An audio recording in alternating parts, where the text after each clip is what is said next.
आजच्या काळातली स्त्री स्वतंत्र विचार करू शकते.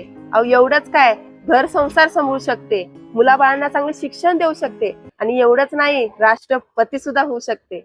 आणि नवऱ्याला शिवाय देतात त्याचं काय? नवऱ्यालाच नाही, तिच्या बाबतीत कोणी वाईट विचार जरी केला ना तर ती अख्ख्या घरादाराला सुद्धा इंगा दाखवू शकते. पण एक काळ असा होता, पारतंत्र्य तर होतच, पण त्याचबरोबर पुरुष प्रधान संस्कृतीमध्ये सगळ्यात जास्त यातना एका स्त्रीला भोगावं लागत होत्या. मग ते सासरवास असेल, आईबापाचं दारिद्र्य असेल, त्या गोष्टीला सामोरं जाणं खूप महाभयंकर असायचं. आणि त्याचं छान रेखाटन आणि छान विचार करण्याची जी कल्पना आहे ती एक भाकरी तीन चुली या कादंबरीमध्ये देवा झिंजाड सरांनी खूप छान पद्धतीने मांडली. मीही वाचतोय, तुम्हीही वाचा, कारण प्रत्येक घरामध्ये एक महिला असतेच, एक स्त्री असतेच, एक माऊलीच असतेच.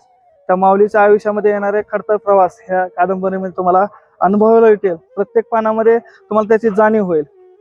मी याच्यापूर्वी कधीही कोणत्याही प्रोडक्टचं किंवा ऍप्लिकेशनचं प्रमोशन केलं नाही आणि प्रमोशन करत नाही मी, पण तुम्हाला याच्यातून नवीन कल्पना, नवीन काहीतरी विचार नक्कीच भेटतील अशी आशा करतो. आणि हे पुस्तक तुम्ही नक्की वाचा. हे कादंबरी तुम्हाला पाहिजे असेल तर देवा झिंजाड सर यांचं फेसबुक पेज आहे, त्याच्यावरती त्यांचा नंबर आहे, किंवा तुम्ही मला डायरेक्टली कॉन्टॅक्ट करून मलाही मागवू शकता माझ्याकडून. तर नक्की वाचा. एक भाकरी तीन चुली.